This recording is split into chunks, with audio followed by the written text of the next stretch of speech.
My daughter thought I wouldn't notice her actions. She added a strange substance to my soup, believing I wouldn't see it. But I was paying attention. Every step she took, every movement she made, I tracked. She thought I didn't notice, but I knew exactly what was happening. When she stepped away from the table, I quickly and silently swapped the plates. She had prepared the poisoned soup for herself, but I moved it to her plate, turning her plan into her own trap. At first, I didn't feel the effects of her actions right away. Everything seemed normal, but then suddenly, an intense pain gripped my stomach. It came so abruptly that I couldn't understand what was happening. The pain was unbearable, like something alive, something terrible, tearing me from the inside. I struggled to rise, but my legs gave way, and I couldn't stay upright. The table beneath me felt cold and hard, and my hands gripped my stomach, as if trying to push the pain away, but it wouldn't relent. The heat on my forehead felt like fire, but it couldn't drown out the emptiness and fear that filled me. Everything happened so fast, yet at the same time, so slowly. I tried to focus, but the world before my eyes blurred, as if I were losing my sense of time and space. When I regained my senses, everything seemed distant. Pain, suffering, fear, all melded into one thing, and I couldn't make sense of what had happened. Thoughts began to slide through my mind, but they still didn't bring clarity. Something's wrong, I thought. I feel something tearing inside me. She came closer, as if in a rush to help, but I saw how her eyes were full of something else, not worry, but cold calculation. She placed her hand on my forehead, but her face didn't show concern. Instead, it seemed to hide something. I had the feeling she was waiting. And something about the shadow, in her shadow, suddenly became so clear. I felt her gaze, not filled with care, but with something cold. She spent a few minutes beside me, as if trying to convince herself that everything was okay, that nothing was so bad. But I understood, this wasn't just care. This wasn't the usual desire to help. It became clear to me that I had fallen into her trap, and now she was playing her part. When I decided to get up and go to my room, I noticed her reflection in the window. It was so clear and cold, as if all her concern had vanished, leaving only something alien. I felt my instincts, the ones I had developed over many years in the military, telling me that I was on the brink of something terrible. But that thought hit me like a gut punch, so strong that I could hardly stand up. I went upstairs, every step feeling like I was carrying an immense weight. Her voice, her promises to stay by my side, it all sounded in my ears like some eerie echo. And still, I knew my daughter. This was not the same girl who used to sit on my lap. By the time I reached my bed, I felt my body losing strength. The outside world, everything around me, felt so strange, so foreign. But deep inside, I knew a moment had happened that had turned everything upside down. This wasn't just an ordinary pain. It was something deeper, something more. My heart clenched with the realization that tonight might be the last time I meet my daughter as my own flesh and blood. And perhaps this pain was the beginning of something far worse, something I couldn't fully understand. But one thing I knew for certain, she had betrayed me. When Mary returned to the house, I was glad, but at the same time, I didn't know what to expect. We hadn't seen each other in many years, and a lot had changed in that time, including myself. She returned after such a long absence, and the first thing she did was offer to help me. Of course, I was grateful. After Karen's death and her departure, the house became empty and cold, and I had grown used to solitude. Mary offered to make dinner, take care of me. At first glance, her words sounded sincere, and I thought this might be a chance to restore our relationship. She took to the task with surprising energy, as if she wasn't just playing the role of a daughter, but was performing it with maximum diligence. I watched as she ran around the kitchen, picking ingredients, cooking. It all led me to think that she truly wanted to help. But with each of her movements, I began to feel that something was wrong. Her care seemed overly calculated. When she served me dinner, I noticed she chose ingredients I hadn't used in a long time. Maybe it was just a coincidence, but it made me uneasy. When she asked me to try the soup, I noticed her gaze. It wasn't quite the same as before. There was none of that sincere care I remembered from when she was younger. In her eyes, I saw a glimmer of anticipation, as if she already knew what I was going to say or do. Something in her behavior, in her manners, in her decisiveness, made me uneasy. It was as if she was hiding something bigger than just a desire to help. She wasn't showing me the usual warmth and naturalness of a daughter. I felt that her attention to me was more of an act. I was like a spectator of her playing a role, not the person she truly wanted to reconnect with. Her mannerisms became increasingly artificial, as if she had prepared for all of this in advance. She wasn't just trying to be a good daughter, she had immersed herself in a role she had chosen for herself. I couldn't shake the thought that this wasn't a random gesture, but part of a much more complex plan. Over time, the doubts began to grow. Everything she did now raised suspicions. I saw how she avoided my gaze when we sat at the table and talked. She answered my questions, but those answers were always evasive. I tried to learn about her life over the years, what had happened in her life, but she didn't give me details. At first, I thought she just didn't want to discuss the past, but now I understood that her silence was something more.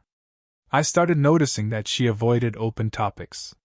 When I asked about her friends, work, or life, she gave brief answers, always steering clear of detailed conversations.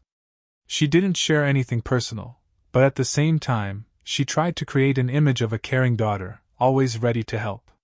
She started rediscovering old habits, but with some intention behind them. Remembering how she always loved to cook as a child, I noticed that she was doing it differently now. Every action seemed calculated, carefully considered. I didn't know what exactly bothered me, her persistence, or how she had stopped being genuine. At first, I thought I just needed to give her time, that she was returning home after so many years, and perhaps her actions could be explained by that. But something in her behavior made me wary. I couldn't understand why she avoided candid conversations, why she was so determined to create the perfect image of a caring daughter. Then I remembered everything that happened before she left. How she always tried to manipulate situations to get what she wanted. Maybe I was wrong, but all her actions now felt familiar. I felt that she was hiding something, but I couldn't understand what. I couldn't piece the puzzle together, but I increasingly felt that her care wasn't genuine. However, I didn't start an argument.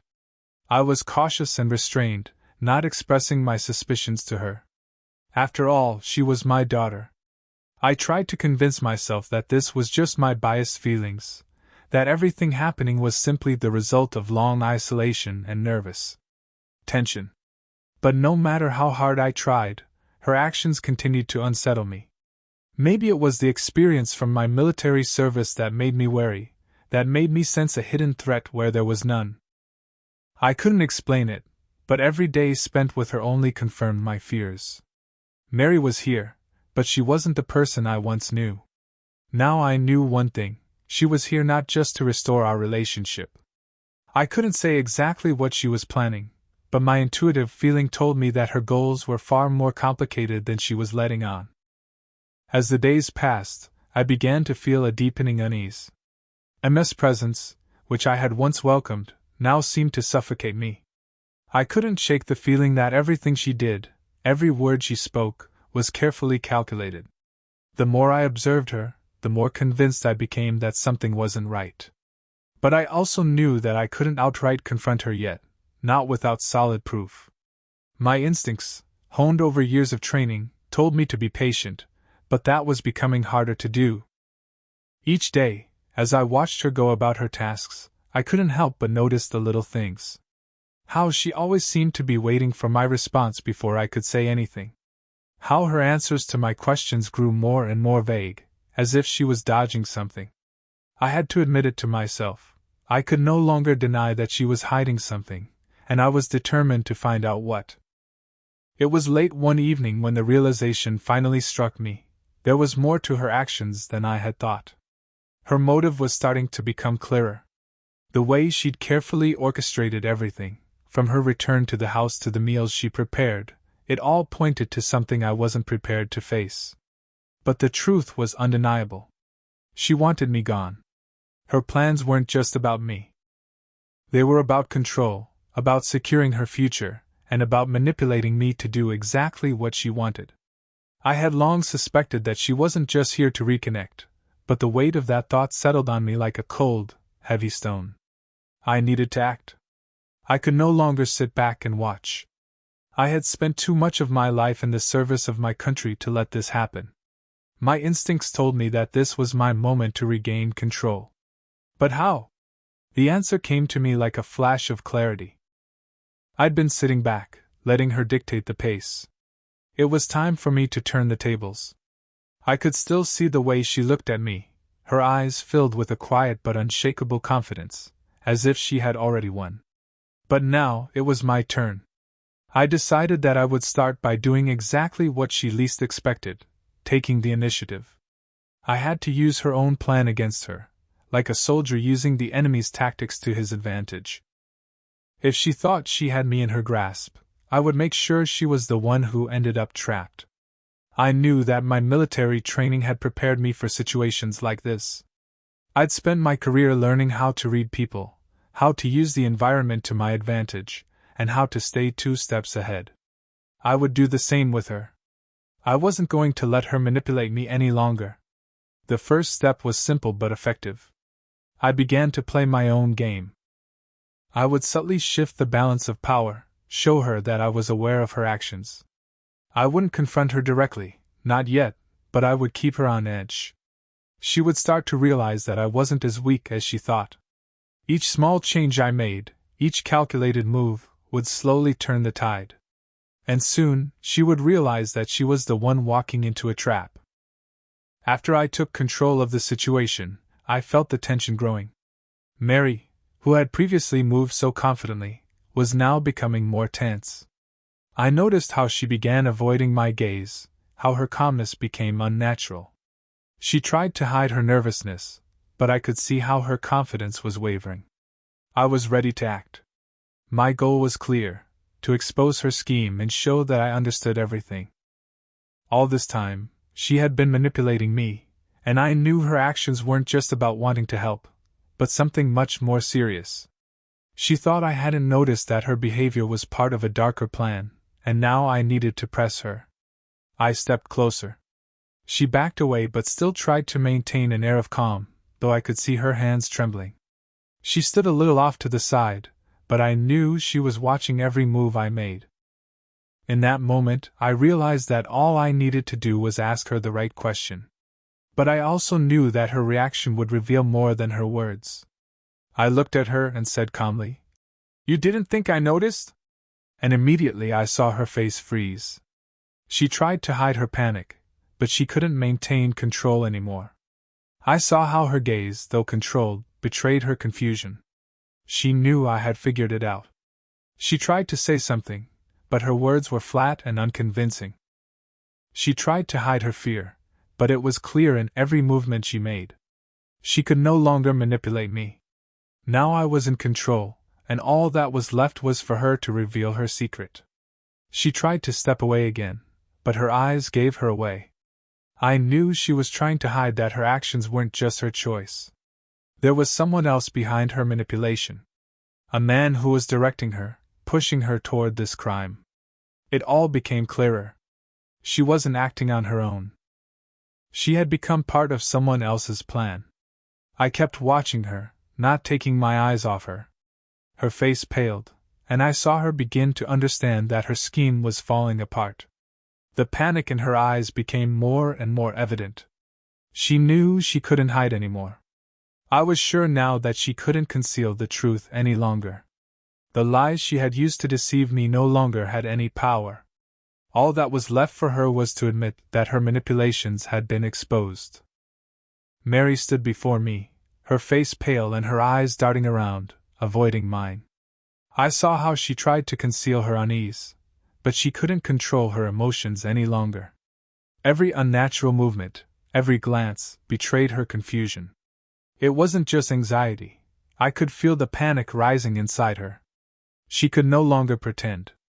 I understood now. Her game was exposed. I could not stay silent any longer, not while she continued manipulating the situation. All this time, I tried to justify her actions, to find explanations, but now it was clear that she wasn't just part of something darker, she was using me. I watched as she nervously avoided my gaze, as she tried to say something but couldn't form the words. Her calmness, her gestures, her attempt to control the conversation, all of it unraveled right before my eyes. I took a step forward. Mary stepped back, but her eyes couldn't hide the growing fear. It wasn't just fear of me, it was fear of losing control, of being exposed. She was no longer playing the role of the caring daughter. She was someone caught in her own web. "You tried to kill me," I said firmly, not holding back any longer.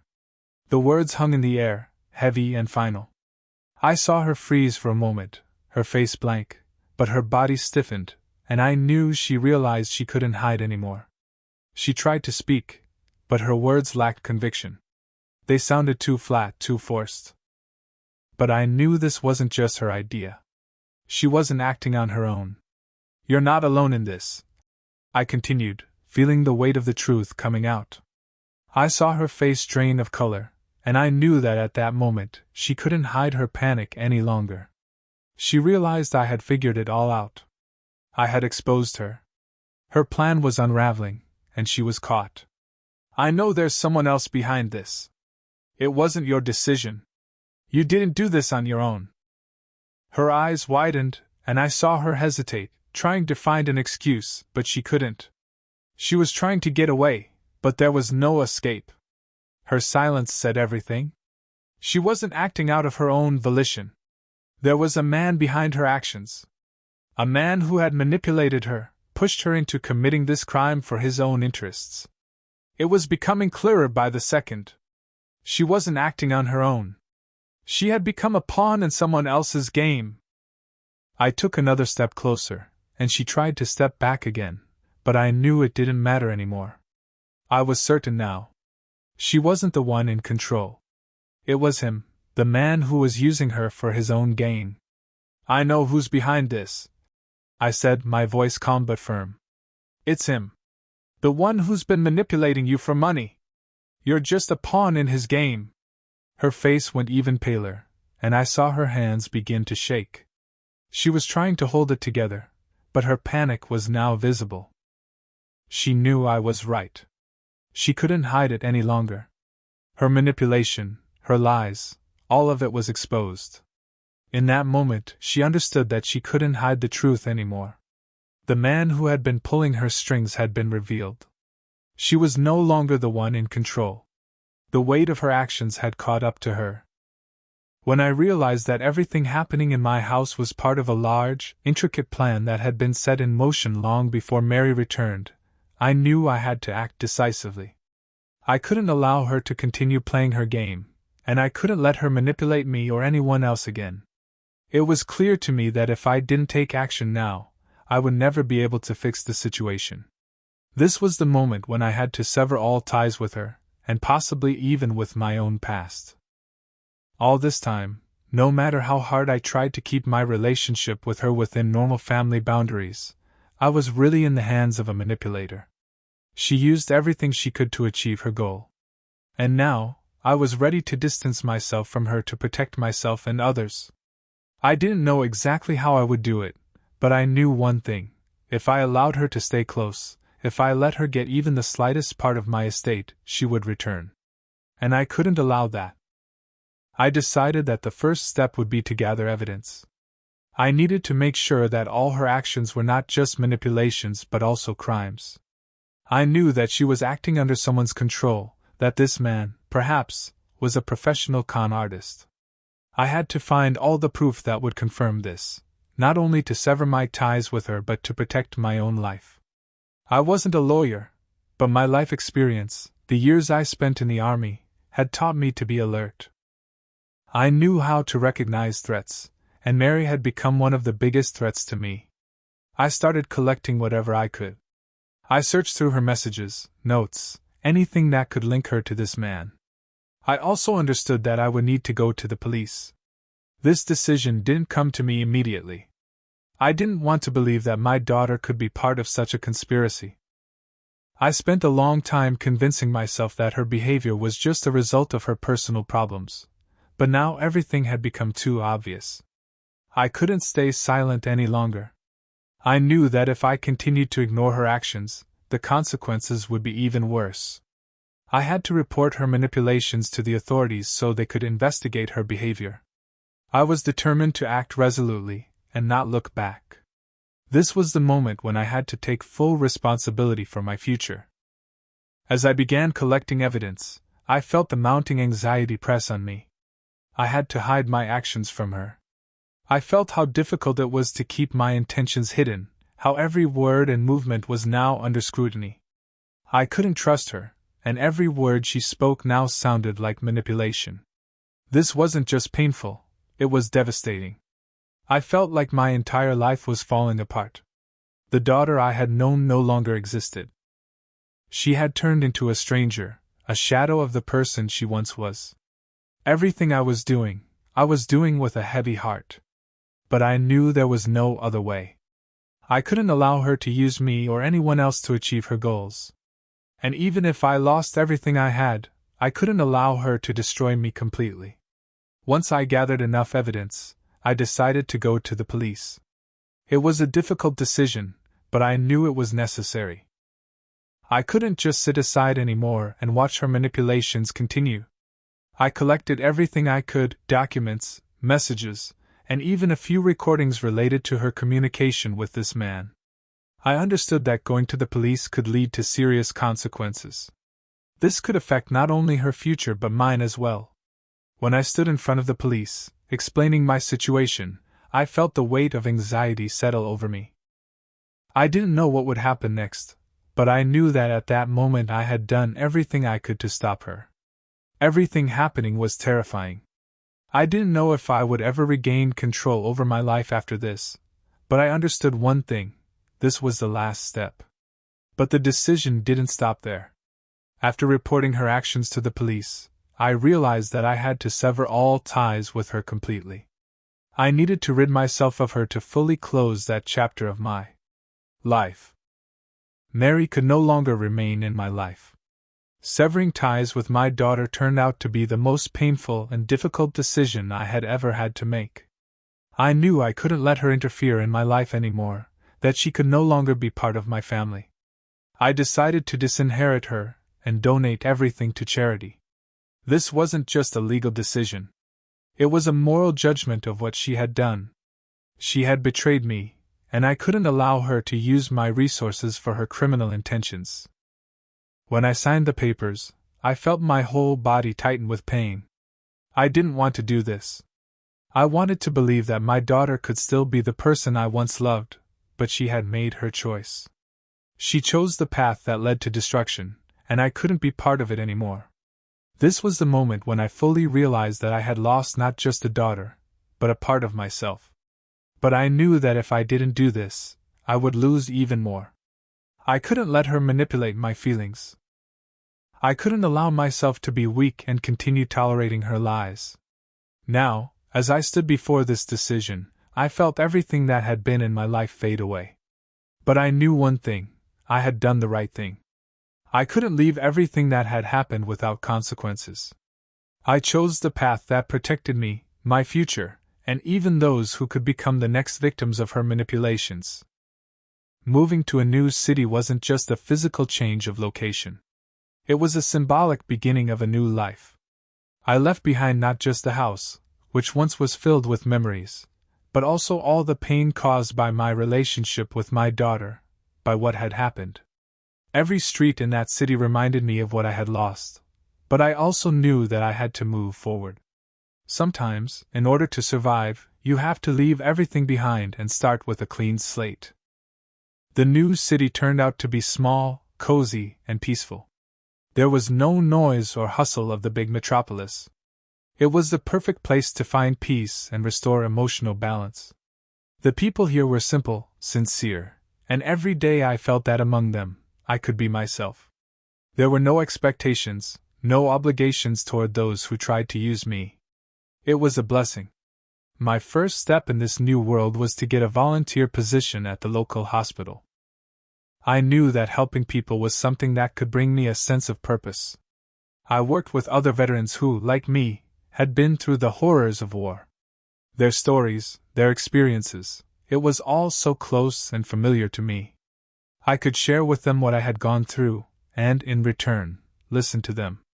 We supported each other, and that was a real salvation. In their eyes, I saw not only pain but also strength, and perhaps even hope. This gave me meaning when I felt like I was losing it. Every day, when I woke up in my new apartment, when I went to work, I felt like I was starting over. I was no longer the person who lived waiting for something. I was the one now building my life, on my terms. All my past experiences became lessons for me, but they no longer determined my future. I no longer lived to please others, and that was incredibly liberating. Working with veterans gave me a chance to feel important again, to feel like I was helping and being useful. I saw how my actions, even the smallest ones, made someone's life a little easier. I no longer had to live in the shadow of my mistakes or memories of family. Now I was at the center of my own life. Everything I did was for others, and it brought me satisfaction. Every evening, coming back home, I felt my heart filling with peace. There were few people around, but the ones I met were genuine. They didn't judge, they didn't expect anything from me. They just accepted me as I was, and that was exactly what I had been looking for. I was learning to trust people again, despite the pain life had brought. Leaving the past behind, I found that all I needed was to be real with myself and those around me. I stopped feeling lost. I knew that the future was in my hands, and it didn't have to be tied to the mistakes I had made. I could rebuild my life on my own terms. It was a life without obligations to those who had betrayed me, and with a sense of inner freedom that I had long been seeking. With each passing day in the new city, I became more and more aware that true family is not defined by blood ties. It is defined by those who choose to be with you, those who support you, those who are ready to stand by you through anything. I no longer expected from people what they could not give. I realized that being part of a family doesn't mean being tied to those who were imposed on you. Family is not just about obligations, it's about people who genuinely support you in difficult times and share your joy in the good ones. Mary, my daughter, was my lesson. I lost her as a daughter, and that was painful. But in the end, I realized that her actions weren't the result of sincere feelings but part of manipulation. When she chose this path, she knowingly crossed moral boundaries, and now she will have to face the consequences for her actions. She will answer for what she did in front of the law, and I can no longer interfere.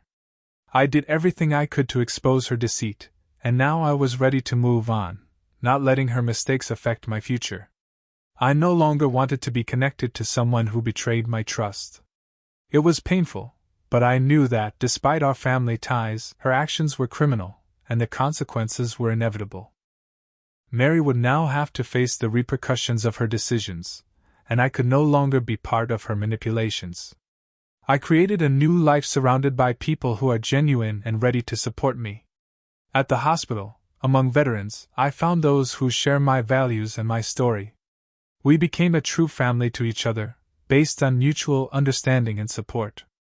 These people were those who chose to be with me, not out of obligation, and that became important to me. My life was no longer tied to the past. I made a decision that freed me from the pain and disappointment. I no longer allowed my memories of Mary to control me. This was my new life, my new family, and I was ready to move forward, knowing that my decisions had been the right ones. Now, when I look back, I understand that these difficult decisions were necessary. I couldn't let betrayal and manipulation ruin my future. Mary will face the consequences for her actions, and I have come to terms with that. But I also realize that I can build a life filled with genuine connections, based on trust and mutual help. And that became the most important lesson for me.